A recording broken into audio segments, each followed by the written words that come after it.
Hello student, मैं Naresh Kumar math bye Naresh sir classes से आपका हार्दिक स्वागत करता हूं। आज फिर से हम एमएससी फाइनल, जिसके अंदर हमारे पास एक ऑप्शनल पेपर चल रहा है एडवांस न्यूमेरिकल एनालिसिस, और आज इसके अंदर हमारे पास यूनिट सेकंड में लेक्चर नंबर 7 है। और इस पेपर में हमारे पास बुक कौन सा है? जेपीएच का बुक है, स्टडीज इन न्यूमेरिकल एनालिसिस। ठीक है, अगर आपके पास बुक नहीं है तो कोई दिक्कत नहीं, अपन तो क्वेश्चन से इसका काम चला लेंगे। तो देखो, आज हमारे पास यूनिट सेकंड के लेक्चर्स नंबर 7 में हमारे पास आज एक नया मेथड है, जिसको हम एलयू डिकम्पोजिशन से या एलयू फैक्टराइजेशन मेथड कहते हैं। ठीक है, तो इससे पहले हम चार मेथड पढ़ चुके हैं। तो एक बार मैं फिर से जल्दी से रिवाइज करवाना चाहूँ तो पहला मैट्रिक्स मेथड, पहला हमारे पास क्या आ जाएगा? मैट्रिक्स मेथड, जो मैं आपको बता चुका हूं लेक्चर्स नंबर 2 में, जो अपन कर चुके हैं लेक्चर्स नंबर 2 में। फिर हमारे पास है method of determinate, method of determinate, जो अपन कर चुके हैं लेक्चर्स नंबर 3 के अंदर। फिर हमारे पास 3 नंबर पे आ जाता है गाउस। गाउस के अंदर एक तो गाउस एलिमिनेट मेथड, फिर गाउस के अंदर using partial pivot method, using partial pivot method, और तीसरा inverse of matrix, inverse of matrix bye Gauss elimination से मेथड। इसी प्रकार फोर्थ के अंदर गॉस और जॉर्डन दोनों साथ आ गए थे, गॉस और जॉर्डन दोनों साथ आ गए थे, जिसके अंदर elimination method, using partial pivot और इनवर्स ऑफ मैट्रिक्स मेथड से।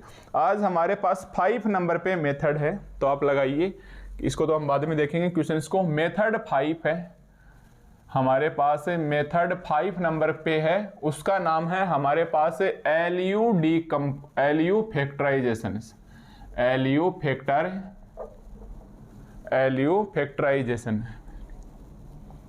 एलयू फैक्टराइजेशन से। इसको शॉर्ट में डीकम्पोजिशन भी बोलते हैं। ठीक है भाई, इसको डीकम्पोजिशन से या एलयू फैक्टराइजेशन बोल दो, या आप डीकम्पोजिशन से बोल दो। तो ये हम कर चुके हैं लेक्चर 2 में, ये 3 में, इनको हम बता चुके हैं लेक्चर्स नंबर 4 में, जो 1.5 घंटे से भी ज़्यादा का बना। ये लेक्चर 5 और 6 के अंदर, इसके लिए 2 लेक्चर बनाए थे, 5 और 6 के अंदर। आज लेक्चर्स नंबर 7 में चल रहा है एलयू फैक्टराइजेशन से या डीकम्पोजिशन। ठीक है, तो हेडिंग डालेंगे, बहुत ही सिंपल मेथड है भाई, ये बहुत ही सिंपल मेथड है। आपका ऐसे बीएससी सेकेंड ईयर जब आपने एनए पढ़ा था न्यूमेरिकल एनालिसिस, उस टाइम में ये आपका किया हुआ है। ओके भाई, तो आप इसको थोड़ी सी पहचान के लिए लिख लो। एल होता है हमारे पास लोअर ट्रायंगुलर मैट्रिक्स, यू होता है अपर ट्रायंगुलर मैट्रिक्स। एल क्या होता है भाई हमारे पास? एल होता है लोअर ट्रायंगुलर, मैं लिखवा दूंगा, एल होता है लोअर ट्रायंगुलर मैट्रिक्स, यू होता है हमारे पास अपर ट्रायंगुलर मैट्रिक्स। ठीक है, तो सबसे पहले लिखेंगे मेथड है LU is equal to LU factorisation या डीकम्पोजिशन। आपको पता है क्वेश्चन से कैसे दिया हुआ मिलेगा आपको, तो क्वेश्चन से हर बार कैसे आता है? A X is equal to B. Question हमारे पास हमेशा कैसे देगा?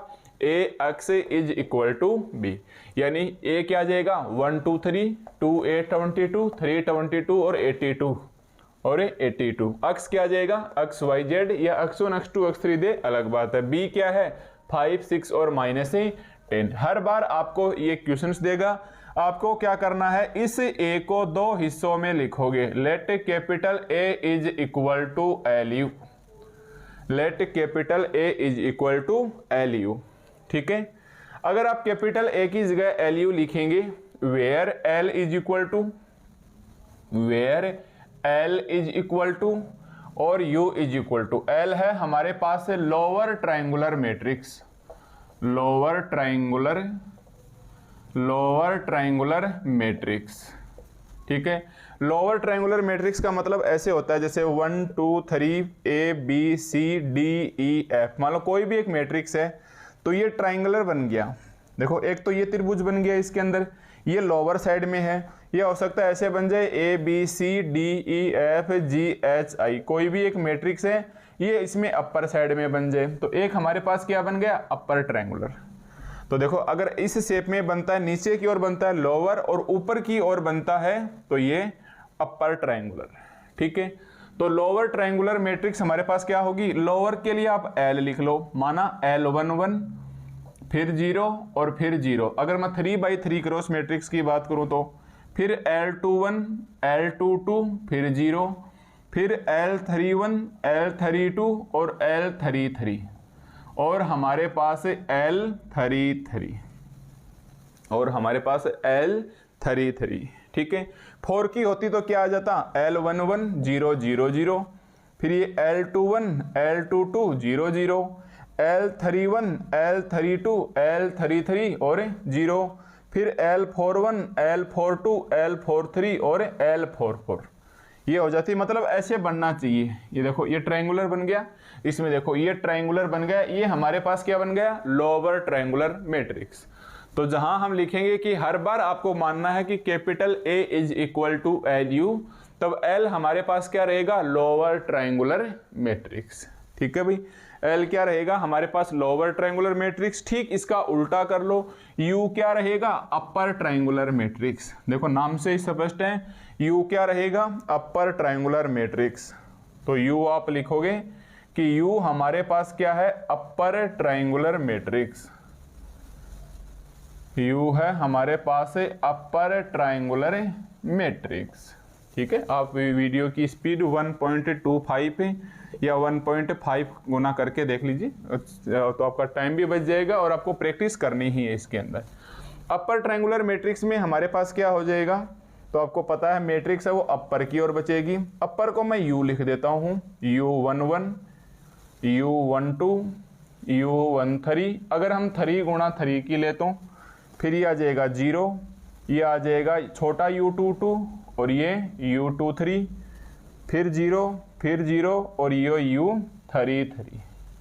पहली रो में 1 1 1 2 1 3 2 1 2 2 2 3 3 1 3 2 3 3।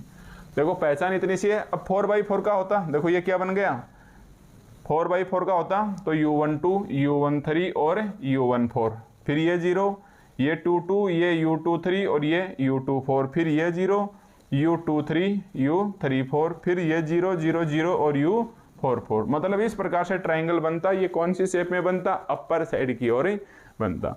तो आपको यहाँ ट्रायंगुलर है, ये लोअर की ओर बनता हुआ दिखाई दे रहा है। देखो ध्यान से देखो, ये हमारे पास लोअर ट्रायंगुलर बनता हुआ दिखाई दे रहा है और ये हमारे पास अपर ट्रायंगुलर बनता हुआ दिखाई दे रहा है। उठा के इसके ऊपर रखो, मैं काटना नहीं चाह रहा हूँ, अच्छे से लिखा हुआ है। तो एक हमारे पास लोअर ट्रायंगुलर मैट्रिक्स हो गया, एक हमारे पास अपर ट्रायंगुलर मैट्रिक्स हो गया है। ठीक है, पहचान क्या होगी दोनों की लिखते वक्त, आप कैपिटल L बताएगा लोअर, तो आप इसको लोअर हो गई, और ये हमारे पास U क्या हो गया, अपर ट्रायंगुलर मैट्रिक्स। लोअर के अंदर तो हम छोटा L काम में ले लेंगे। देखो लोअर के अंदर तो हम छोटे छोटे L1 L22 L33 काम में ले लेंगे, अपर के अंदर छोटा U काम में ले लेंगे, U11 U12 U13 U22 U23 U33। या तो आपको 3 गुना 3 में पूछेगा या आपको 4 गुना 4 में पूछेगा, और ज्यादातर इसका क्वेश्चन 3 गुना 3 में ही पूछता है, क्योंकि आगे इसकी में और मेथड आएगा। तो देखो क्वेश्चंस आपके पास कैसे होगा, AX is equal to B। देखो इक्वेशन नंबर 1 मानो, जो क्वेश्चंस आपको दिया है AX is equal to B और हमने माना A is equal to LU। तो जो क्वेश्चंस में हमें A देगा उसको हमने किस में तोड़ लिया, L और U, यानी फैक्टर, यानी इसका विभाजन कर लिया या इसका डिकम्पोजिशन कर दिया L लोअर और अपर के अंदर। तो मेरे पास इक्वेशन 1 और 2 से क्या आ जाएगा, क्वेश्चन सोल्व करते वक्त तो हम इक्वेशंस नहीं लगाएंगे, बट एक बार समझाने के लिए इक्वेशंस 1 और 2 से एक ही जगह आपको क्या लिखना है, LU, एक ही जगह आपको क्या लिखना है, LU x is equal to B। ठीक है, फिर मानना अगेन लेट, प्रोसेस ये रहेगी करने की, अगेन लेट माना कि U x is equal to Y, capital Y। So from 3 अगर ux की जगह y रखोगे तो ये कितना आ जाएगा, L कैपिटल Y। ux की जगह y रखोगे, देखो ux की जगह y रखोगे, then L y is equal to B। L Y is equal to B. ठीक है, अगर आप रखोगे वापस यूएक्स के बराबर कैपिटल वाई मान लिया, तो इस यूएक्स की जगह क्या रख दिया कैपिटल वाई, एल वाई बराबर बी। यहाँ से इसको हम सोल्व करके सॉल्यूशंस निकाल के कैपिटल वाई फाइंड कर लेंगे। यहाँ से हम वो तो मैं एग्जाम्पल के माध्यम से समझा दूंगा। यहाँ से आपको क्या करना है, देखो पहले तो क्वेश्चन ऐसे आएगा A X is equal to B. A को आपने तोड़ लिया लोअर और अपर के अंदर, फिर ए की जगह लिख दिया यहाँ एल यू, तो ये क्या हो गया L U X is equal to B. फिर राइट साइड से देखो इस वाले हिस्से को आप कैपिटल वाई मान लो, तो वाई माना तो ये क्या बचा एल इंटू वाई बराबर बी। यहाँ से आप सॉल्यूशंस करके वाई निकाल के लाओगे और ये वाई निकाल के यहाँ रख दोगे, तो ये इस अक्ष का हमारे पास आंसर आ जाएगा। ठीक है भाई, समझना। ये तो और वापस तो वास्तव में इस एग्जाम्पल के माध्यम से समझा दूंगा, इससे नॉर्मल सी बात है। बस U X is equal to पहले यहाँ से वाई की वैल्यू निकाल के यहाँ रख देंगे, यहाँ से रखेंगे तो अक्ष आ जाएगा। पहले ए एल और यू माना, ये हमने एल निकाला, ये हमने यू निकाला। कैसे निकालेंगे वो क्वेश्चंस के माध्यम से समझेंगे। एल फाइंड आउट हो ही गया, छोटा बी ये दिख गया, 5 6 -10 देखने को मिल जाएंगे, वाई आ जाएगा। यू आपने यहाँ निकाल ही लिया, जो आप सीखोगे थोड़ी देर में। वाई इधर आई गया तो अक्ष की वैल्यू आ जाएगी। यही ज्ञात करने हैं अक्ष वाई और छोटे जेड की वैल्यू ही हमें फाइंड आउट करनी है। ठीक है, तो मेथड हमारे पास ये है, क्वेश्चंस हमारे पास ये है, तो इसका सॉल्यूशंस की स्टेप्स ऐसे ही चलेगी। ठीक है भाई, सॉल्यूशंस की स्टेप्स हमारे पास ही ऐसी चलेगी कि हर बार questions A X is equal to B होगा। आपको मानना है एल यू फैक्टराइजेशन से A is equal to L U, तो आपको एक एल निकालना है, एक यू निकालना है। फिर ये आ जाएगा ए की जगह एल यू माना तो L U X is equal to B. फिर से आगे वाले यू एक्स को आप कैपिटल वाई मानोगे तो एल वाई बराबर बी बच गया।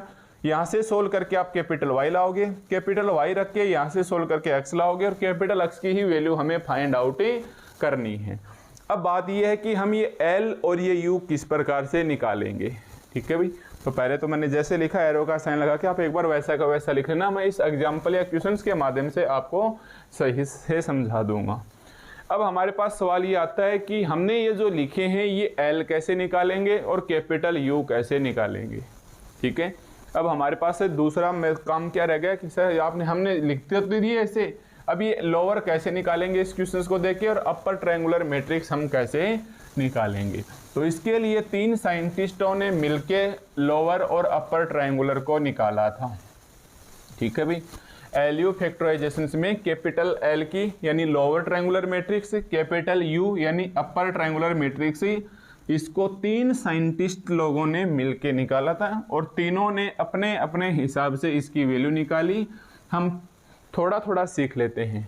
अब देखो एल यू फैक्टराइजेशन के अंदर कैपिटल एल और यू की वैल्यू फाइंड करने के लिए देखो आगे प्रोसेस है, ये तो बिल्कुल समान रहेगी, इसको तो एल यू फैक्टराइजेशन के नाम से बोला जाता है। अब हम बोलें कि कैपिटल एल कैसे निकालें और कैपिटल यू कैसे निकालें, इसके लिए 3 साइंटिस्ट आए। सबसे पहले तो डुल्टल आया, तो डू अलग कर लो और इसका लिटल अलग कर लो।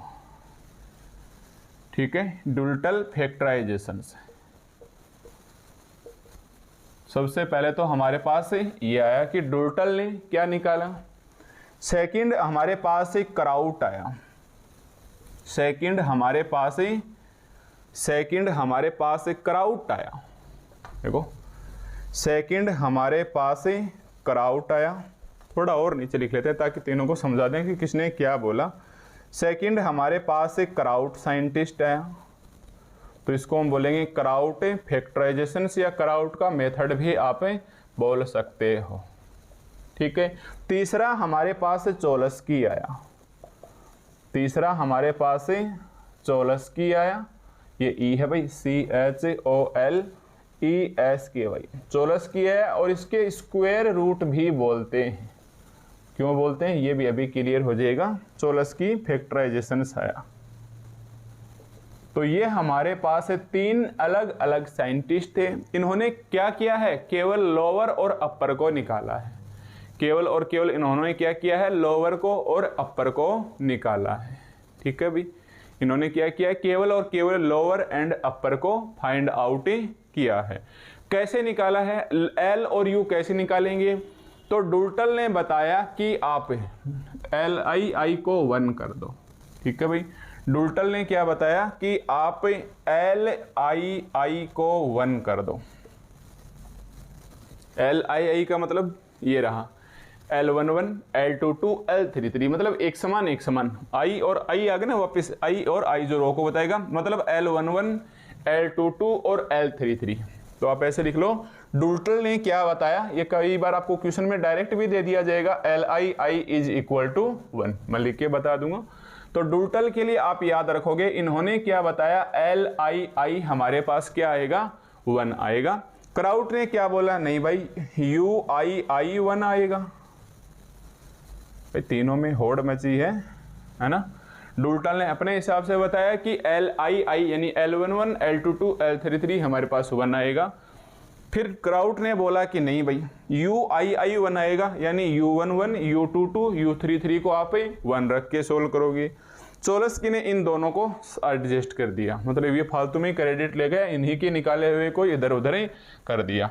तो LII का मतलब होने के मतलब के लिए कहने का मतलब, डुल्टल के अकॉर्डिंग आप क्या करोगे, L को तो रखोगे ये 1 0 0 1 0 और 1, बाकी रहने दो आप ऐसा कैसा, L21 L31 L32, ठीक है। डुल्टल के अकॉर्डिंग L ऐसा कैसा रहेगा, सॉरी L ऐसे आएगा, और U ऐसा कैसा रहेगा, U11 U12 U13 U22 U23 U33 U33। कहने का मतलब L ऐसा कैसा रहेगा, U ऐसा कैसा रहेगा। डुल्टल ने इतना किया कि भाई केवल LII को 1 रख दो, यानी यहाँ 1 यहाँ 1 और यहाँ 1 रख दो, तो यहाँ 1 यहाँ 1 और यहाँ 1 रख दो। क्राउट ने क्या किया, उल्टा कर दिया, नहीं बोले आप L तो ऐसा है कैसे रखो, L तो आप ऐसा कैसा रखो, L11 0 0, देखो L में लोअर ट्रायंगुलर, U में अपर है, इस बात का तो आप विशेष ध्यान रख ही लोगे। ये L31 L32 L33, ठीक है। क्राउट बोला नहीं L को रहने दो ऐसा कैसा, आप U को भी तो लिख सकते हो, क्योंकि इन्होंने इसको 1 1 रख के निकाला, तो इसका दूसरा साइंटिस्ट ने इसको 1 1 करके निकाल दिया, 1 0 0 1 0 और 1, बाकी आ जाएंगे U12 ऐसा कैसा, U13 ऐसा कैसा, U23 ऐसा का ऐसा। तो हमारे पास क्राउट ने क्या किया कि यहाँ 1 मतलब UII को 1 रख दिया, या U11 U22 U33 को 1 रख दिया।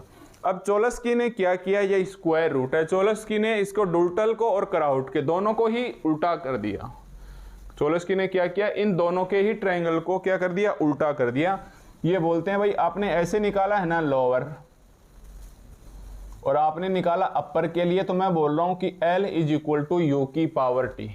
ये क्या बोल रहा है भाई, मैंने बोल दिया, मतलब डुल्टल ने L के लिए 1 बताया और क्राउट ने U के लिए UII को 1 बता दिया।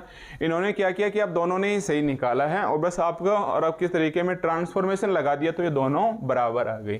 तो बात तो बहुत छोटी सी थी, पर ये चोलस्की फालतू में ही इन दोनों की मेहनत का क्रेडिट ही ले गया। भाई इन्होंने अपना आंसर निकाला, डुल्टल ने, क्राउट ने अपना निकाला, बैठे बैठे इन्होंने इनके दोनों का बैलेंस बना दिया कि L is equal to U की पावर T कर लो, या फिर आप L की पावर T का U आ जाएगा, यानी लोअर का ट्रांसफॉर्मेशन निकालोगे अपर आ जाएगा, अपर का ट्रांसफॉर्मेशन निकालोगे आपके पास से लोअर आ जाएगा। केवल वेस्ट चोलस्की ने इतना ऐसा किया, ठीक है। तो इनकी कोई खास मेहनत नहीं थी इसके अंदर, इन दोनों की टीम के अंदर ये बैठे थे, दोनों को एडजस्ट कर दिया कि लो भाई अपना भी नाम शामिल हो गया। तो ऐसे ही अपने को ही फायदा मिलेगा, जैसे कि उसमें सोल्व करेंगे अपन भी L is equal to U की पावर T कर देंगे, या फिर आपकी मर्जी L की पावर T को आप U कर सकते हो, ठीक है।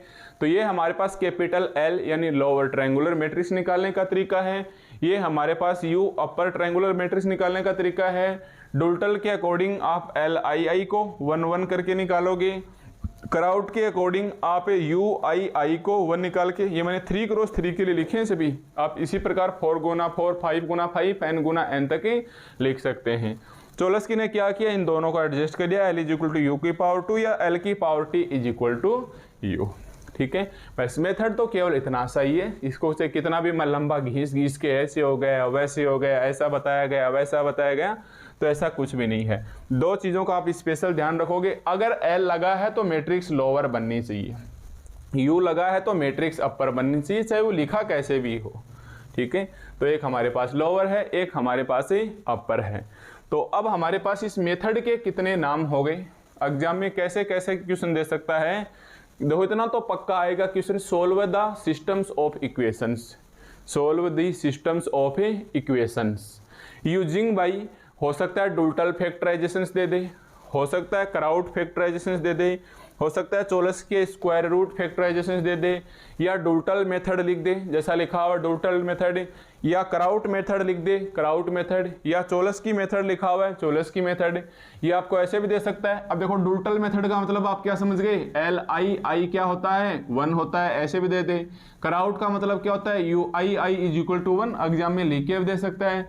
इसके अंदर L is equal to U की पावर टी या एल की power T is equal to U, ये लिख के भी दे सकता है और नहीं भी लिख के दे सकता है। तो आप दोनों ही तरीके से इसे पहचान जाओगे, आप इसे दोनों ही तरीके से पहचान जाओगे। मैं पहले क्वेश्चंस करवा देता हूं, उसके बाद इस क्वेश्चंस की लैंग्वेज तरह तरह से घुमा के लिखूंगा, ठीक है।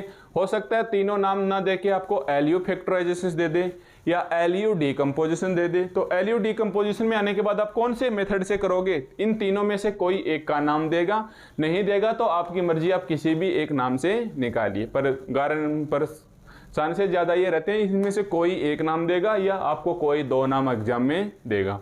तीनों नाम आपको एग्जाम में नहीं पूछेगा, क्योंकि 3 बार एक क्वेश्चन को निकालेंगे तो लगभग 50-60 मिनट लग जाएंगे, तो एक ही क्वेश्चन होगा।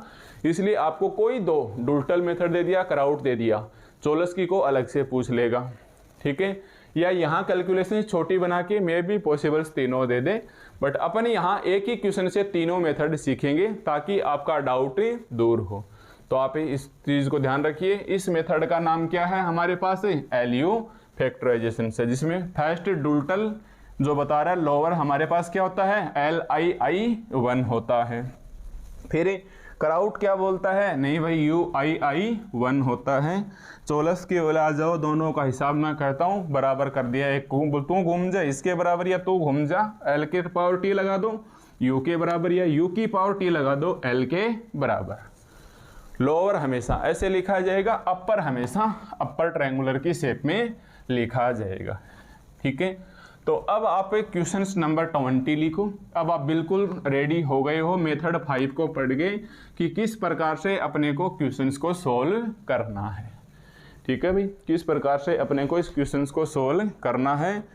तो ये क्वेश्चंस मेरे पास 3.8 का है, ये क्वेश्चंस मेरे पास 3.8 का है जेपीएच की बुक में एक्सरसाइज से, जेपीएच बुक में पेज 248 के ऊपर एक्सरसाइज 3 है और उसमें केवल चोलस की पूछा है नीचे वाला कि सोल्व द फॉलोइंग सिस्टम से यूजिंग चोलस की या स्क्वायर रूट मेथड। बट अपने को तीनों ही मेथड एक बार इसी से सीख लेते हैं। इसलिए अगर आप मान लो, हो सकता है किसी के पास बहुत सारे बच्चे बहमी होते हैं जो जब तक बुक में नहीं देख लेते तब तक उनको एक आंतरिक संतुष्टि नहीं मिलती है, ऐसे लगातार पता नहीं क्या हो गया, पर बुक में मिल जाता तो ऐसे कहते हैं हाँ चलो इतना तो हो गया। मेरी तरह बिल्कुल जब तक मेरे को मेथड नहीं मिलता कितना बाकी रह गया कितना छोड़ा है तो संतुष्टि हो जाती है उससे, ठीक है। तो आप क्वेश्चंस डालिए, केवल बुक में तो ये चोलस की पूछा है, बट अपन एक एक करके सभी मेथड सीखेंगे, उसके बाद आप इसके एग्जाम्पल क्वेश्चंस वगैरह अच्छे से खुद ही हैंडल कर लोगे, ठीक है। तो चलिए क्वेश्चंस है हमारे पास, solve the systems of equation से और यूजिंग तीनों ही मेथड आ गए तो आप आराम से पहचान जाओगे कि ये हमारे पास क्या है एलयू डीकम्पोजिशन है। देखो जो बच्चा बिल्कुल भी मन नहीं पड़ा होगा उसकी तो हम वैसे भी बात नहीं करेंगे और उनके लिए वैसे भी एग्जाम ही स्टार्ट भी नहीं होगा। अगर ऐसे दे दिया चोलस की ये स्क्वायर रूट मेथड तो वो देखते रह जाएगा चोलस की क्या होता है, कहीं भी इसके अंदर उसको एल और यू नहीं दिखाई देगा। तो आपको पता होना चाहिए आपकी जानकारी के लिए कि एलयू फैक्टराइजेशन या एलयू डीकम्पोजिशन या लोअर अपर डीकम्पोजिशन के ही तीनों मेथड हैं, डुल्टल क्राउट और चोलस्की के, ठीक है। तो हर बार की तरह आप क्वेश्चंस क्या लिखोगे, it is given that.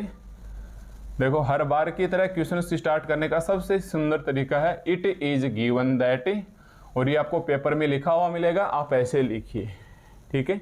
It is given that, ये आ गया। फिर क्या लिखोगे, द सिस्टम से, द गिवन इक्वेशन से, द गिवन इक्वेशन से of A system of equation से, सिस्टम से ऑफ ए या the given systems of equation से कैन बी रिटन एज, वही फॉर्मेलिटी आप पूरी कर लेना। कैन बी रिटन एज किस प्रकार से लिखा जाता है, capital A X is equal to B where where.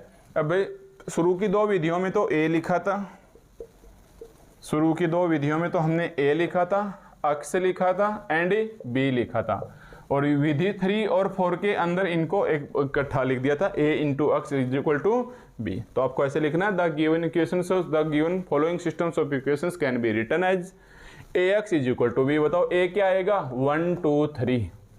ए क्या आएगा भाई हमारे पास है 1 2 3 2 8 22। काटने की कोशिश मत करना कि भाई ये 2 से डिवाइड हो रहा है, आपको कोई मतलब नहीं है इस चीज़ से, जैसा लिखा है अगले ने कुछ सोच के ही लिखा होगा। 3 22 और 82, ठीक है भाई।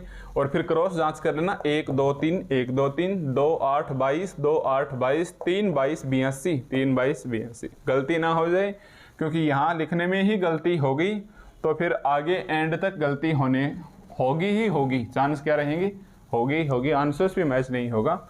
तो यहाँ एक्स वाई जेड है तो आप एक्स वाई जेड लिख लीजिए, x1 y1 z1 है तो आप x1 y1 z1 लिख लीजिए, ठीक है।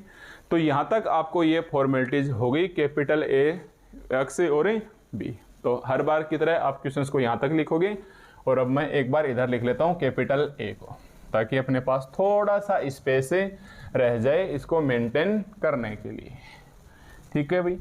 तो देखो ये आपके पास ए आ गई, मैं यहाँ लिख देता हूँ capital A is equal to,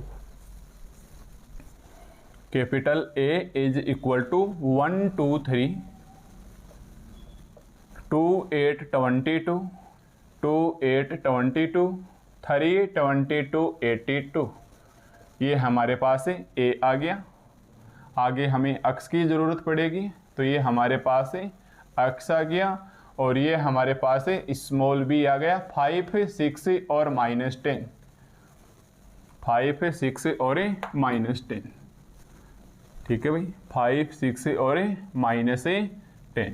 यहाँ तक आपके किसी भी प्रकार की दिक्कत नहीं आने वाली है, ठीक है। अब आपको पता है क्या पूछ रहा है, डुल्टल मेथड, क्राउट मेथड और चोलस्की मेथड। और ये आप समझ जाओगे कि ये किसके अंदर है, लोअर के अंदर और अपर के अंदर। किसके अंदर है भाई, रफली लिखोगे आप, लोअर ट्रायंगुलर मैट्रिक्स होती है और अपर ट्रायंगुलर मैट्रिक्स होती है। पहले ये देखो कितने गुना कितने की है, एक्स वाई जेड 3 है तो 3/3 की है। तो लोअर के लिए आप क्या लिखोगे, L11 0 0, L21 L22 और 0, L31 L32 और L33 और L33 रफली लिखोगे आप एक बार। तो आपने देखा कि ऐसे करना, पहली पंक्ति में 1 1 लगे, सेकंड में 2 1 2 2 2 3 3 1 3 2 3 3। गलती से बचने के लिए आप इसे बाद में 0 लिख सकते हैं। अपर कैसे लिखेंगे, 3 गुना 3 की, तो पहले आप ऐसे लिख लेना, देखो U11 U11 U12 U13 U11 U12 U13, लिखना मत एक बार, U22 U23 U21 U22 U23 और U31 U32 और U33, ठीक है। अपर बनाना है तो ये क्या कर दो, 0 कर दो। ये देखो ट्रायंगल, इसके मुख्य विकिरण से नीचे नीचे के सभी क्या कर दो आप, 0 कर दो। कैसे भी लिख लो, इतने सीनियर स्टूडेंट हो आप इसे आसानी से ऐसे लिख सकते हैं, ठीक है। अब देखो अपने को क्या करना है, ये लोअर आ गई, ये अपर आ गई। सबसे पहले किसको लगाना है, डुल्टल को। सबसे पहले किसको लगाना है, 1 नंबर पे हम लेके चलते हैं डुल्टल मेथड, डुल्टल मेथड। तो अब आप यहाँ लिखोगे नंबर 1, क्योंकि इस क्वेश्चन में हमारे पास मान लो 3 पूछे हैं, एक बार इतना ही मान लो कितना ही पूछा है। आज हम केवल इसको यहीं तक रोक लेंगे, क्राउट मेथड तक ही, ये हम नेक्स्ट लेक्चर्स में करवा देंगे। तो आप एक बार नंबर 1 और नंबर 2 ही मान के चलना, ठीक है भाई। आप एक बार नंबर 1 और नंबर 2 ही मान के इसे चलना, केवल इतना सा करवा देंगे, ताकि आपको मान लो एग्जाम में पूछा जाएगा तो इससे ज़्यादा नहीं पूछेगा, क्योंकि इसमें लिखने में बहुत ज़्यादा टाइम लगता है ना। तो आप सबसे पहले नंबर लिखोगे, नंबर 1 डुल्टल मेथड। सबसे पहले क्या लिखोगे, डुल्टल मेथड, डुल्टल मेथड, ठीक है। क्या कहता है डुल्टल मेथड, कि अपने को क्या लिखना है, A is equal to LU। अपने को क्या लिखना है भाई, a is equal to L U, और according to Doolittle method L I I is equal to क्या होता है 1, L I I is equal to क्या होता है 1। तो आप एग्जाम में लिख देना और ऐसे लिख देना आई का मान है 1 2 3, आई का मान कितना है 1 2 3, क्योंकि कितने ऑर्डर की है 3 गुणा 3 की, तो एक बार L11 आएगा, एक बार L22, एक बार L33, तो आई की वैल्यू एक बार 1 आ गई और एक बार 2 आ गई और एक बार 3 आ गई। ठीक है, अब ए को क्या लिखना है एल यू। अब सीधा नहीं, इसको लैंग्वेज के माध्यम से लिखेंगे कि द कोफिशिएंट ऑफ मैट्रिक्स ए, क्या लिखोगे लैंग्वेज के अंदर, the coefficient of A matrix A, the coefficient of matrix A of the given system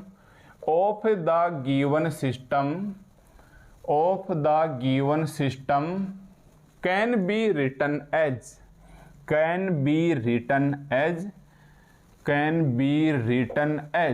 कि अपने को ये जो मैट्रिक्स A दे रखी है ये कैसे लिखी जा सकती है, तो आप बोलोगे capital A is equal to L U, capital A is equal to L U. तो इसको सीधा सीधा ना लिखे A is equal to L U, ऐसे दिखा देंगे। लैंग्वेज थोड़ी लैंग्वेज भी जरूरी है भाई, स्टैंडर्ड लैंग्वेज लिखेंगे तो the coefficient of matrix A of the given systems can be written as A is equal to L U, जहां दिखा देना भाई L क्या है हमारे पास है लोअर ट्राइंगुलर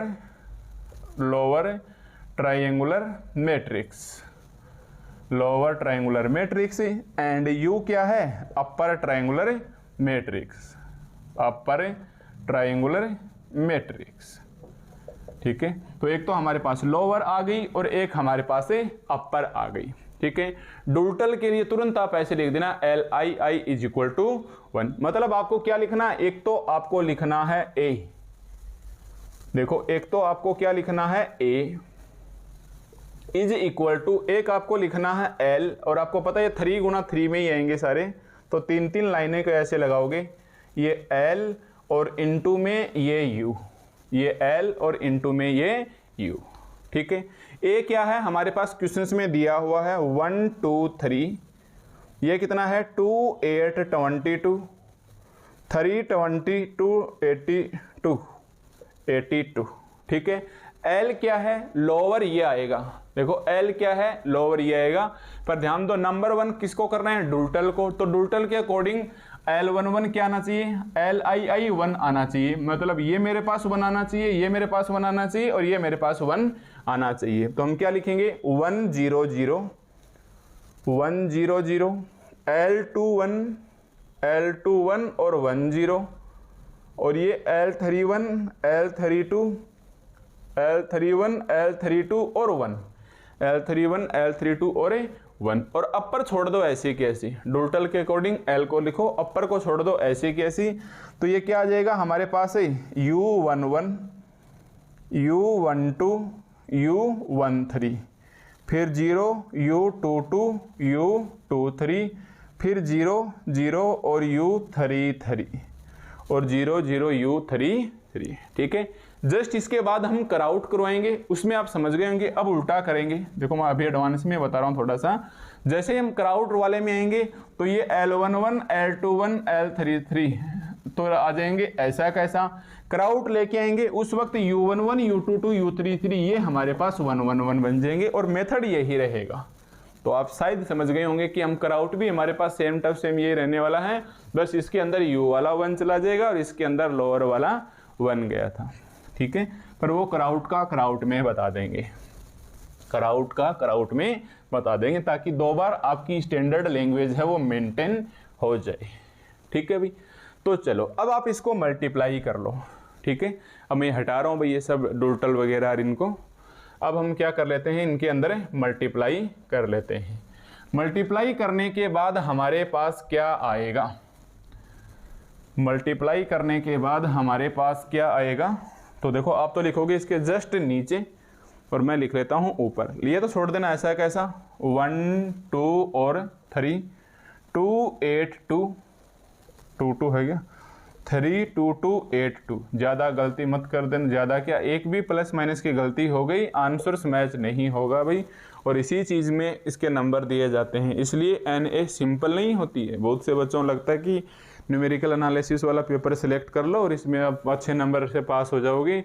हाँ, समझ में आ रहा है, ऐसी कोई बात नहीं। बाकी पेपर भी मैं जो पढ़ा रहा हूँ आपके अच्छे से समझ में आ रहे होंगे, बट इसमें यह है कि अगर गलती हो गई तो इस बात की गारंटी रहती है कि आप किसी भी स्थिति में सही नहीं कर सकते आंसर को, क्योंकि एक बिगड़ा तो एंड तक लाइन बिगड़ती जाएगी। इसको मल्टीप्लाई करो, देखो मल्टीप्लाई करना आता है, मैं भी क्या दिखा रहा हूँ आपको। 1 को U11 से करो, ये 0 ये 0, U12 थोड़ा दूर दूर लिख लेना, U12 0 0, U13 0 0। एक इधर आ जाओ, L21 into U11 1 0 0, L21 U12, बोलना कम देख के सही लिखना, U12 ये इसके साथ आ गया, plus U22 plus U22 plus 0, L21 U13 plus L21 U13 plus U23 plus U23 plus 0, ये आ जाएगा L31 U11, और ये आ जाएगा, देखो ये इसके साथ, अरे हाँ थर्ड वाला ये इसके साथ L31, ये गलती हो गई ना अपने से। देखो पहला तो सही है, फर्स्ट सेकंड से, ये तो ठीक है। यहाँ देखो L21 का किया U11 के साथ, ये 0 और ये 0। अब इसका किया L31 का U11 के साथ, ये 0 और ये 0, सही है। अब इसका करो L31 का, आराम से कर लेना, वहाँ कोई जल्दीबाजी नहीं रहेगी। L31 का U12 के साथ, L32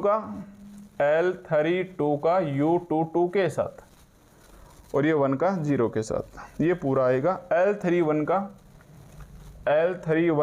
U13 के साथ, L32 का प्लस में चलता ही जाएगा, पता ही है मल्टीप्लाई करना है, U23 के साथ ही प्लस 1 का U33 के साथ, प्लस 1 का U33 के साथ। इसलिए मैं बोल रहा था इसको थोड़ा दूर दूर लिख लेना, तो ये U12 आ जाएगा और ये हमारे पास है U13 आ जाएगा, ठीक है। अगली बार ध्यान रखेंगे जब गुणा करेंगे तो पहले इसको दूर दूर ले लेंगे। L21 U13, L21 दोबारा से देख लो, सेकंड का थर्ड है, तो L21 U13 प्लस U23, ठीक है। तो बस सिंपल सी बात ही, एक लोअर है एक अपर है, डुलटल में लोअर को 1 बना दिया और क्राउट में इसको 1 बना देंगे, और ये हमने मल्टीप्लाई कर दिया। अब आप कंपेयर करके इसकी वैल्यू निकाल लाओ, है ना भाई। अब आप इसमें कंपेयर करके इनकी वैल्यू निकाल लाओ, और ध्यान रखना वो मैंने रफ कर दिया है, L हमारे पास क्या था और U हमारे पास है क्या था, उस चीज़ को आप स्पेशल ध्यान में रखोगे, ठीक है। तो अब इसको थोड़ा सा लैंग्वेज में लिख देना कि नाउ इक्वेटिंग, तुलना करेंगे एक प्रकार से, नाउ इक्वेटिंग द करस्पॉन्डिंग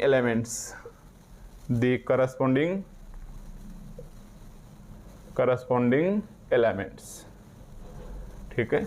यानी एक दूसरे के संगत एलिमेंट है, ये इसकी जगह है, ये 2 पोजीशन पे, 3 पोजीशंस पे, of the matrix elements of the matrix both side, of the matrix both side we get, of the matrix language लिखो तो पूरी ही लिखो फिर, of the matrix both sides we get. Compare करो भाई, कंपेयर किया तो इस U11 के बराबर क्या गया, चाहे तो इसके लिख लो, देखो इस U11 के बराबर क्या आ गया, U11 के बराबर क्या आ गया 1, U12 के बराबर क्या आ गया, U12 के बराबर 2, U13 के बराबर क्या आ गया, U13 के बराबर 3। अब ये रफली काम है, आप निकालोगे, ये इसके कंपैरिजन में और ये इसके कंपैरिजन में। अब सेकंड रो के ऊपर आ जाओ, L21 इंटू U11, देखो L21 इंटू U11 इसके बराबर क्या है भाई 2 है। तो ये देखो U11 आप निकाल चुके हो, U11 आप निकाल चुके हो 1, तो बताइए दैट इंप्लाइज L22 कितना आएगा। तो L21 हमारे पास कितना आ गया 1 से कोई फर्क नहीं पड़ा, ये भी कितना आ गया 2, मतलब ये हमारे पास 1 आ गया, बॉक्स में बंद कर लेना। U12 आ गया, U13 आ गया। इसकी सहायता से हमने L21 भी निकाल लिया। तो यहाँ लैंग्वेज लिखते चलना, कंपैरिजन करते चलना। इसका कंपैरिजन कर लिया, अब इसका कंपैरिजन करो। L21 कहीं भी लिख लेना, कोई ज़रूरी नहीं है। L21 U12 प्लस U2 पर, ऐसे नहीं कि पहले बीच में इसको ले लो, स्टेप बाय स्टेप चलते जाना। पहले 1 नंबर, 2 नंबर, 3 नंबर, फिर इसको ले लिया 4 नंबर। अब इधर आ जाओ 5 नंबर पे, L21 U12 प्लस U22 इसकी कंपैरिजन की, तो इसके बराबर में क्या है, पहले तो लेफ्ट साइड से कंपैरिजन कर लेना, 8 है। अब इनकी वैल्यू निकाली हुई मिलेंगी, अगर डायरेक्ट ये लोगे तो वैल्यू नहीं मिलेंगी आपको भी इसकी, तो स्टेप बाय स्टेप चलते जाना। L21 क्या निकाला है, देखो L21 अभी अभी हमने 2 निकाला है। U12 भी क्या है हमारे पास है 2 है, ध्यान से, प्लस U22 हमें फाइंड आउट हो जाएगा। तो ये कितना है 2 दूनी 4, 4 को इधर भेजो, देख लेना बस गलती मत ना कर देना। L21 है 2, U12 है हमारे पास 2, तो 2 दूनी 4, 4 गया तो ये बचा 4। U22 इज इक्वल टू कितना आ गया हमारे पास है 4, U22 इज इक्वल टू कितना आ गया 4। अब इसकी कंपैरिजन पे चलो, इसकी कंपैरिजन में चलेंगे तो कितना आ जाएगा L21, ये इसको ना आप थोड़े से स्टैंडर्ड लैंग्वेज में लिख लेना ताकि आपके एग्जाम में भी सही रहे, ठीक है भाई। आंसर्स यही आएंगे, आंसर्स तो हमारे पास ही यही आएंगे, बट आपको थोड़ा सा अच्छे से लिखना है। कैसे लिखना है, रिमेनिंग सबसे पहले कंपेयर करेंगे तो क्या आएगा, रिमेनिंग फर्स्ट रो, ऐसे ले लो, remaining first row. First row में लिया तो आपने कंपेयर किया, U11 है वो 1 आ गया, U12 है वो आपके पास 2 आ गया, 2 आ गया, और U13 है वो आपके पास 3 आ गया, U13 है वो आपके पास ही 3 आ गया, ठीक है। अब सेकंड रो पे आ जाओ, remaining second row, remaining second row, ताकि आपको कोई दिक्कत ना आए। पहले तो ऐसे लिख लेना कि L21 इंटू U11 इसके बराबर क्या है भाई 2 है, फिर थोड़ी सी जगह छोड़ के लिख देना L21 into U12 plus U22 इसके बराबर क्या है 8 है, फिर थोड़ी और जगह छोड़ देना L21 U13 प्लस U23 इसके बराबर क्या है, इसके कंपैरिजन में करस्पॉन्डिंग इक्वेटिंग करस्पॉन्डिंग एलिमेंट से 22 है, इसके कंपैरिजन में क्या है 22 है। तो इससे क्या है कि आपकी एक लैंग्वेज सुधर के आ जाएगी, बिगड़ेगी नहीं, थोड़ा स्टैंडर्ड लगेगा। अब यहाँ वैल्यू रख दो, U11 कितनी है 1 है, U11 कितनी है 1 है, तो आप लिख देना कि दैट इंप्लाइज L21 कितनी आ गई आपके पास है 2 आ गई, L21 और नीचे लिख देना आप तो नीचे ही लिख देना, ठीक है। तो ये L21 ब्रैकेट्स में ले लेना गलती से बचने के लिए, ये हमारे पास कितना आ गया 2 आ गया। अब इधर आ जाओ, L21 क्या है ये निकालते रहे, करस्पॉन्डिंग निकालते रहो। U12 कितना है 2 है, U22 कितना है निकाल देंगे, तो ये 2 दूनी 4, 4 इधर ले गए तो 4 बच गए, तो U22 हमारे पास कितना आ गया 4, ठीक है। अब इधर आ जाओ, L21 क्या है ये निकाल रखा, L21 2, U13 क्या है ये ऊपर निकाले हुए मिलेंगे, आप लाइन टू लाइन चलते जाओगे तो U23 निकल के आ जाएगा, तो ये कितना बचेगा, देखो 3 दूनी 6 और 22 में से 6 गए तो 18, ये 16 बचेंगे, है ना। इतनी भी मैथ कमजोर नहीं है रे, 3 दूनी 6 16, ओके। इसी प्रकार आप क्या लिखोगे, रिमेनिंग थर्ड रो, ऊपर लिख दूं मैं या यही लिख दूं, रिमेनिंग थर्ड रो, ठीक है भाई।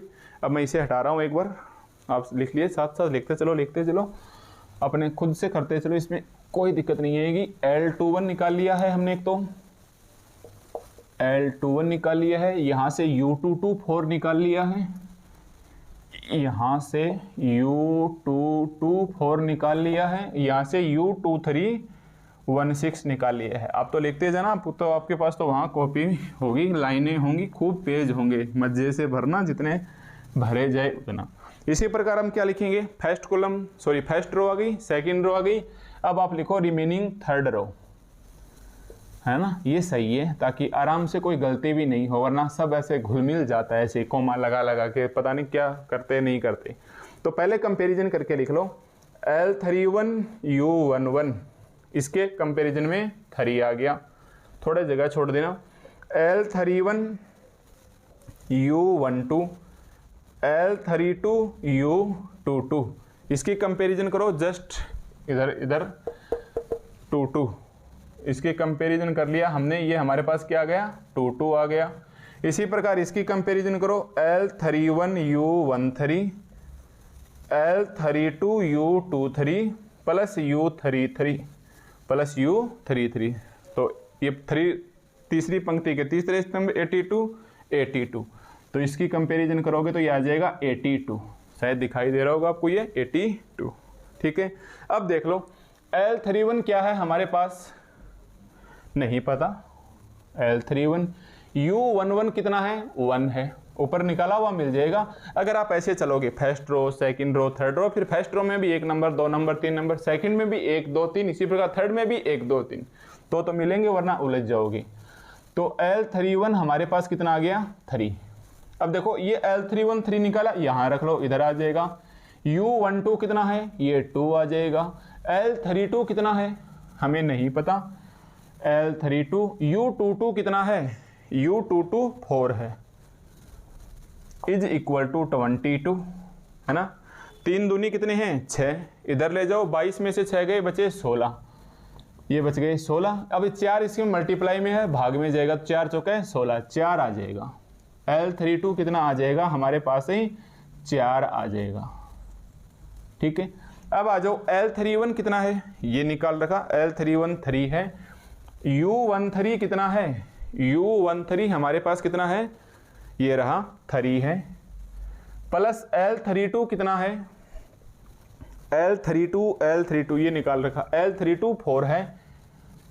U23 कितना है, U23 ये रहा 16 है, प्लस U33 ऐसा कैसा, और 82 के बराबर है, और 82 के बराबर है। तो ये कितना बचा, ये 3 3 9 और 16 चौके 64, और 64 और 9 9 चाहते हैं 73, plus U33 is equal to 82, ये बराबर में 82। अब इसके 3 3 9 16 64 और 9 73, अब 73 इधर जाएंगे तो कितने बचेंगे, 82 में से 9 बचेंगे क्या, तो U33 हमारे पास 9 आ गया, U33 हमारे पास क्या आ गया है, 9 आ गया है, ठीक है भाई। U33 हमारे पास कितना आ गया है, 9 आ गया है, ओके। तो मैं एक बार ये आप मत लिखना, मैं केवल रफली लिख रहा हूँ। U11 हमारे पास 1 आया है, U12 हमारे पास 2 आया है, U13 हमारे पास 3 आया है। इसी प्रकार L21 हमारे पास 2 आया है, और U22 हमारे पास 4 आया है, U23 हमारे पास 16 आया है, 16 आया है। L31 हमारे पास 3 आया है, L32 हमारे पास 4 आया है, U33 हमारे पास 9 आया है, U33 हमारे पास 9 आया है। और वैसे देख लो 1 2 3 4 5 6 7 8 9 वैल्यूज आपकी निकल के आनी चाहिए। मैंने इन शॉर्टली इनको इधर रख लिया है, ठीक है। तो यहाँ तक मेरे हिसाब से आपको कोई दिक्कत नहीं होनी चाहिए, क्योंकि कैलकुलेशन है। तो remaining first row, remaining second row, remaining third row, इससे क्या क्या आपकी गलती होने की संभावना है वो पूरी खत्म हो जाएगी। और सीधे लिखते तो उल्टा सुल्टा प्लस माइनस कहीं का कहीं मिला तो फिर दिक्कत, और दिक्कत होने के बाद आपको वही सिंपल सा तरीका है, मैथ को बंद करो और अपना दूसरा काम करो। ऐसे ही करते हो ना, जब दिमाग खराब हो जाता है, हालांकि आपको लगता है खराब होता नहीं है, आप खुद जिम्मेदार होते हो इस चीज़ को, आप जल्दी करने के चक्कर में थोड़ी सी गलती कर देते हो। तो आप एक बार सीखिए, केवल सीखने के बाद जितनी प्रैक्टिस करोगे उतने ही आपको याद आते जाएंगे, ठीक है भाई। तो ये हमारे पास है, ये वैल्यू निकालने के बाद आपको क्या करना है, तो आपको L निकालना है और आपको U निकालना है, ठीक है। ये वैल्यू आने के बाद आप बोलोगे देयरफॉर, आप लैंग्वेज में लिखोगे देयरफॉर ये आ गया है हमारे पास L 3 गुणा 3 क्रम का, ये आ गया है हमारे पास U 3 गुणा 3 क्रम का, ठीक है। अब मैं आपकी जानकारी के लिए बता दूं, मैं रफ कर चुका हूं पर आप ऐसे याद रखना L11 L22 L33 ये लोअर में सब 0, ये L21 ये L31 ये L32, ठीक है। U हमारे पास कैसे होता था, U11 U12 U13 U22 U23 और U33 और U33, ठीक है। कौन सा मेथड चल रहा है, डुल्टल चल रहा है। डुल्टल के अंदर आपको पता है ये क्या थे, हमारे पास 1 1 1 थे, 1 1 1 थे। तो ये हमारे पास L था, ये हमारे पास U था जो हमने स्टार्टिंग माना। अब आप इसकी वैल्यू निकाल लो, तो क्या रखोगे, ये है हमारे पास 1 0 0 और ये 1 0 और ये 1, क्या आया भाई L21। बताइए L21 की वैल्यू क्या है 2, L21 की वैल्यू क्या है 2। L31 की वैल्यू कितनी है 3, L32 की वैल्यू कितनी है 4। देख लो सेकंड फर्स्ट कॉलम के अंदर सेकंड थर्ड और ये मतलब ये 3 कॉर्नर ऐसे चले, तो इसके अंदर भी हमने ऐसे चले, है ना, बिल्कुल शेप सेम आएगी। U11 ये रहा, देख लो U11, U12 ये रहा और U13 ये रहा। फिर हमें यहाँ 0 लिखना है। अब U22 चाहिए, ये लो U22, U23 चाहिए, ये लो 16।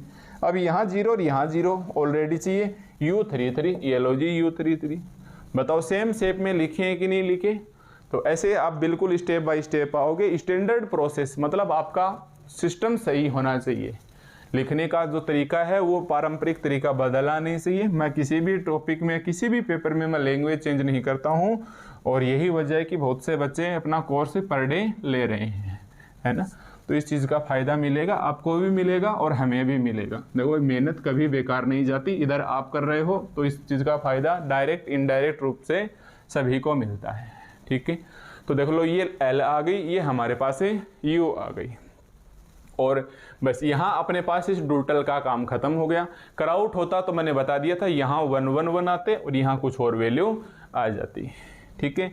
अब अपने को अपना आंसर्स निकालना है, तो हम क्या लिखेंगे, now the given system can be written as. बिल्कुल लैंग्वेज में लिखते हैं, मैं स्टार्टिंग में बता चुका हूँ, फिर भी अब दोबारा देख लो, अब सही समझने में मजा आएगा। Now the given system can be written as, दोबारा लिख लो, हालांकि आप पहले लिख चुके हो इसको, फिर भी आप दोबारा लिख लो। A X is equal to B, और छोटा बी लेना भाई, इसको आप मान लो इक्वेशन नंबर 1, इसको आप मान लो इक्वेशन नंबर 1, ठीक है। Let capital A is equal to L U, let capital A is equal to L U, so L U X is equal to B. देखो हमने माना capital A is equal to L U, तो इस A की जगह यहां रख दो L U X is equal to B. ये क्या बच गया भाई हमारे पास इक्वेशन 2। अगेन लेट इस यूएक्स की जगह हमने माना कैपिटल वाई, इस यूएक्स की जगह हमने माना capital Y. So from equations two उस साइड में लिख लेते तो ठीक रहता। So from equations two U X is equal to Y माना तो L Y is equal to B, L Y is equal to B, ठीक है। इधर आ जाओ। Now the given systems can be written as A X is equal to B, इसे तो आप मानो इक्वेशन नंबर 1, ठीक है। Late A is equal to L U, so L U माना तो हमारे पास एल यू एक्स कितना आ गया, छोटा बी आ गया, कोई फर्क नहीं पड़ा। अब फिर से आप इसे हमेशा इस वाले कॉर्नर को मानोगे। अगेन लेट, ताकि आपकी कभी भी गलती ना हो, again let capital U X is equal to Y, capital Y मान लेना इसे, U X is equal to capital Y. So from equations two U X की जगह वाई माना तो ये क्या बच गया, L Y is equal to B, और ये आ गया हमारे पास इक्वेशंस नंबर 4। तो यहां आने के बाद आप इक्वेशन 1 2 3 4 में आ जाना, और एक ही बात आप पलट के देखिए, कुछ भी ऐसा नया नहीं लिखा है। ए एक्स को बी माना है, ए की जगह एल यू माना है, एल यू माना है। तो अभी इस यू एक्स को हमने पहले वाई मान लिया, तो यू एक्स को वाई माना तो ये क्या बच गया, एल इंटू यहाँ वाई रखा और ये बी बच गया। तो सबसे पहले हर बार आप ऐसे लिखोगे, कहीं कोई दिक्कत नहीं आनी चाहिए। सबसे पहले आप इक्वेशंस नंबर 4 में आइए। Now from equations 4, now from equations number 4 क्या कहती है भाई इक्वेशंस 4, एल वाई बराबर B, L capital Y is equal to B. ध्यान दिए एल क्या है हम निकाल चुके हैं, तो इसको इक्वेशंस वगैरह नाम देने की जरूरत नहीं है, डायरेक्ट आप बताइए एल क्या है जो आपने निकाला है। तो बताइए इसकी हमें जरूरत पड़ी कि नहीं पड़ी। क्या है हमारे पास एल 1 0 0 2 1 0 और 3 4 1 3 4 1। तो बताओ वाई क्या आ जाएगा। अगर कैपिटल अक्स आपके पास अक्स वाई जेड हो सकता है, तो y को आप मान लो एक बार y1 y2 और छोटे y3, छोटे y3, क्योंकि यहाँ ज्यादातर x1 x2 x3 आता है, तो आप इस कैपिटल Y को मान लेना y1 y2 y3।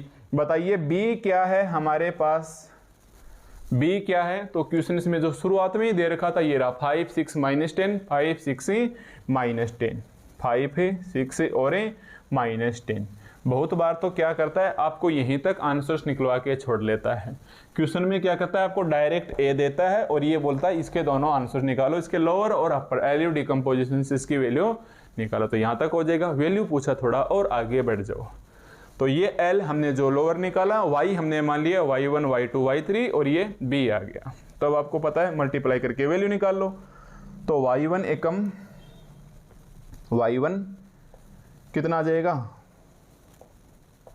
5, नीचे वाले में चलो 2 into y1 plus y2 plus y2 plus 0 is equal to 6, या फिर वैल्यू रख दो 2 इंटू y1 की वैल्यू अभी देखो इसके ऊपर निकाला है 5 plus y2 is equal to 6 plus y2 is equal to 6, 5 दूनी 10 -4 है ना भाई, 5 दूनी 10 माइनस से 10 इधर जाएंगे -4। तो y2 की वैल्यू कितनी आ गई -4। अब इसी प्रकार इसको देखो, पहले तो फर्स्ट रो को मल्टीप्लाई किया, सेकंड रो थर्ड रो को करेंगे 3y1। अब देख लेना भाई, मैं से एक बार हटा रहा हूँ, y2 वैल्यू ले आए, y2 वैल्यू हम ले आए, y1 5 ले आए, y1 अपन 5 ले आए। अब कितना बचेगा 3 into y1 plus 4 into y2 plus y3 is equal to -10। तो y1 आ गया 5, तो 5 इंटू 3 15, y2 आ गया -4, तो ये माइनस का 16। कितना बचेगा माइनस का 1 इधर आके प्लस का 1 मतलब माइनस का 9। y3 is equal to minus का 9, y3 is equal to minus का 9। मतलब पहले आपको ये निकालना होगा, ये निकालने के बाद y1 इसमें रखिए y2 आ जाएगा, फिर y1 y2 रखिए। कहने का मतलब पहले आपने y1 निकाला, y1 से आप y2 आ गए, y1 y2 से y3 की और आ गए। तो कौन सा वो लग रहा है फॉरवर्ड, इसको आप बोल दोगे, लिख देना चाहो तो इसको बोलते हैं फॉरवर्ड सब्स्टिट्यूशंस। ठीक है, इसको क्या बोलते हैं फॉरवर्ड सब्स्टिट्यूशंस। ठीक है भाई, तीनों लैंग्वेज आप देखो, एक मिनट रुको, मैं वापस सही लैंग्वेज में ही बताता हूँ। यहाँ पर थोड़ी सी जगह कर लेते हैं, यहाँ तक समझ गए ना, कोई दिक्कत नहीं। आप पहले ऐसे लिखिए, वैल्यू तो हमारे पास यही आएंगी, आंसर्स में कोई दिक्कत नहीं आएगा। पहले तो आप लिखोगे y1 इज इक्वल टू 5, फिर आप लिखोगे 2y1 plus y2 is equal to 6, फिर आप लिखोगे 3y1 plus 4y2 plus y3 is equal to -10। ठीक है, यहाँ आने के बाद आप ऐसे बोलोगे यूजिंग, अच्छे से स्टैंडर्ड लैंग्वेज लिख रहे हैं भाई, यूजिंग फॉरवर्ड सब्स्टिट्यूशंस, आगे की ओर आप बढ़े सब्स्टिट्यूशन से, सब्स्टिट्यूशंस। तो सबसे पहले आगे बढ़ेंगे तो y1 की वैल्यू हमारे पास कितनी आ गई 5। अब आप सीधा निकाले ना, बस इसको डायरेक्ट लिखना है। y2 कितनी आ गई 2 × 5 plus y2 is equal to 6। तो y2 इज इक्वल टू आ गई हमारे पास है 10 माइनस का 4। ये कितनी आ गई 10, इधर जाएंगे माइनस का 4। फिर इधर रखो 3 × y1 plus 4 × y2 plus y3 is equal to -10। तो ये 16, ये 15 माइनस का 1, y3 इज इक्वल टू -9। कहने का मतलब हमारे पास y1 कितना आ गया 5, y2 कितना आ गया -4, y3 कितना आ गया -9। कितना आ गया -9। कहाँ से निकाला है? इस इक्वेशंस नंबर 4 से। तो पहले तो आपने L को काम में ले लिया इस इक्वेशंस नंबर 4 से, और आप इक्वेशंस 4 की हेल्प से कहाँ तक पहुँच गए? आप छोटे y1, y2 और y3 की वैल्यू निकाल ली है। ठीक है, आपने छोटे y1, y2, y3 की वैल्यू निकाल ली है। अब देखिए हमारे पास फिर से इक्वेशंस नंबर 3 से, वहाँ भी मैंने स्टार्टिंग में ये बताया था कि जैसे ही y की वैल्यू निकाल लो ये, अब ये उठा के इधर रख दो। So now from equation 3, language में लिखेंगे नाउ फ्रॉम इक्वेशन से 3। इक्वेशन 3 क्या कहती है? u x is equal to y, u x is equal to y। u क्या है? तो ये हमने इक्वेशन में u निकाला है, ये भी हमारे पास काम आएगा। तो ये u है हमारे पास से 1 2 3 0 4 16 0 0 और 9, 0 0 और 9। अक्स क्या है? तो आपको पता है अक्स हमारे पास अक्स वाई जेड है। अक्स क्या है? हमारे पास अक्स वाई जेड है। वाई क्या है? हमारे पास y1 y2 y3। वाई क्या है? हमारे पास y1 y2 y3। अगर मैं पहले ही इक्वेशन 3 ले लेता तो अब अपन यहाँ y की वैल्यू नहीं लिख पाते, इसलिए हमने पहले इक्वेशन 4 की मदद से इसे इक्वेशन y की वैल्यू निकाला। तो y1 y2 y3, तो y1 कितना आया है आपके पास 5, y2 कितना आया है आपके पास -4, y3 कितना आया है आपके पास -9। ठीक है, अब इसको मल्टीप्लाई कर दो तो ये कितना आ जाएगा? अक्स एकम X plus 2y plus 3z is equal to 5। फिर 4y plus 16z is equal to -4। फिर 9z इज इक्वल टू -9। ध्यान दीजिए, पहले वाले में हमने ऊपर y1 निकाला था, फिर नीचे बढ़े थे, फिर नीचे बढ़े थे। यहाँ पहले किसकी वैल्यू निकलेगी? z की वैल्यू यहाँ रखने के बाद y की वैल्यू यहाँ रखने के बाद अक्स की। तो कौन सी दिशा में आए? बैक डायरेक्शन में। कौन से डायरेक्शन में आए? बैक में। तो वहाँ क्या था? फॉरवर्ड था। यहाँ हमारे पास क्या है? बैकवर्ड है। तो अब आप यहाँ क्या लिखोगे? Using backward substitutions. समझ गए ना, एक एक शब्द का मतलब कहाँ से कहाँ तक क्यों रखा जाता है। तो यूजिंग बैकवर्ड सब्स्टिट्यूशंस क्या आ जाएगा? सबसे पहले बैकवर्ड के लिए आप नीचे से वैल्यू निकालिए। क्या आ जाएगी हमारे पास? वैल्यू स्मॉल z की। तो देखिए 9z इज इक्वल टू -9, तो z is equal to 9z -9, तो z इज इक्वल टू -1। ये है 4y प्लस 16z की वैल्यू रख दी मैंने ये वाली। ठीक है, तो ये -16 जाके इधर प्लस का 16, -4 प्लस 16 12 है ना। 16 में चल गए 12, प्लस के बचेंगे 4 का और भाग दे दो, y इज इक्वल टू 3 आ गया। y इज इक्वल टू 3 आ गया। फिर ये इसमें रख दो, अक्स प्लस 2y, y की 3 निकाल ली, प्लस 3z, z की हमने अभी -1 निकाली है, इज इक्वल टू 5। तो ये 3 दूनी 6 में से 3 गए 3 इधर जाएगा 2। अक्स की वैल्यू हमारे पास कितनी आ गई? 2। मतलब हमारे पास अक्स इज इक्वल टू 2 आ गया, y इज इक्वल टू 3 आ गया, z इज इक्वल टू -1 आ गया। z इज इक्वल टू हमारे पास -1 आ गया। एक बार है ना आप यहाँ रख के देख लो क्या आपने आंसर सही है। एक में ही चेक कर लेना। y मतलब 3 दूनी 6, z मतलब -1, 6 2 8 में से 3 गए 5। एक ये और चेक कर लो एक बार, 2 दूनी 4, y की जगह 3 रखेंगे तो 8 3 24, z की जगह -1 रखेंगे 22, ये 2 4 6 सही है। तीसरे में रख के देख लेना चाहिए, हमारे पास सही वैल्यू जिसकी देखने को मिल जाएगी। ठीक है, तो ये हमारे पास क्वेश्चंस था जिसको हमने बहुत ही स्टैंडर्ड लैंग्वेज से ऑपरेट किया है। ठीक है भाई, इसको हमने स्टैंडर्ड लैंग्वेज से ऑपरेट किया है ताकि आप इसे अच्छे से समझ सको। तो लास्ट में क्या लिखोगे, hence the solutions of the solutions of हर बार की तरह वो लैंग्वेज मत भूल देना, solutions of given system of linear equation से, given system of linear equation से x इज इक्वल टू कितना निकाल के लिया है 2, y is equal to 3, z is equal to -1 और यही हमारे पास आंसर है। यही हमारे पास इसका क्या है, रिक्वायर्ड आंसर है। ठीक है भाई, तो हमें इस प्रकार से लैंग्वेज में चलना है, बिल्कुल स्टेप बाय स्टेप्स हमने आखिर तक इस चीज़ को हैंडल किया है ना भाई। हमने इसे लास्ट तक इस चीज़ को कहीं भी इतनी सी भी गुंजाइश नहीं छोड़ी कि वास्तव में बैक सब्स्टिट्यूशंस कब लगेगा। उस वाले में हमने पहले y की, फिर yz की, फिर xz की, तो वो फॉरवर्ड था, ये हमारे पास बैकवर्ड सब्स्टिट्यूशन से है। ओके भाई, तो ये तो हो गया हमारे पास डुल्टल मेथड। ये तो हमारे पास क्या हो गया भाई, डुल्टल मेथड। अब इसी प्रकार आप खुद निकालोगे किसको, क्राउट मेथड को, है ना भाई। इसी प्रकार आप खुद क्या निकालोगे, क्राउट मेथड को, और बड़े ही आराम से निकाल लोगे। सेम स्टेप से फॉलो करना, कहीं कोई दिक्कत नहीं आने वाली है, गारंटी के साथ। बस फर्क क्या है वो आपको पता चल गया होगा कि जैसे डुल्टल निकालेंगे, मैं थोड़ा सा लिख देता हूँ एक बार कि कहाँ से आपको बदलाव करना है और कहाँ से आपको बदलाव नहीं करना है भाई, कहाँ से आपको चेंज करना है। वैसे आप समझ गए, मैं पहले ही एडवांस में उसे बता चुका हूँ।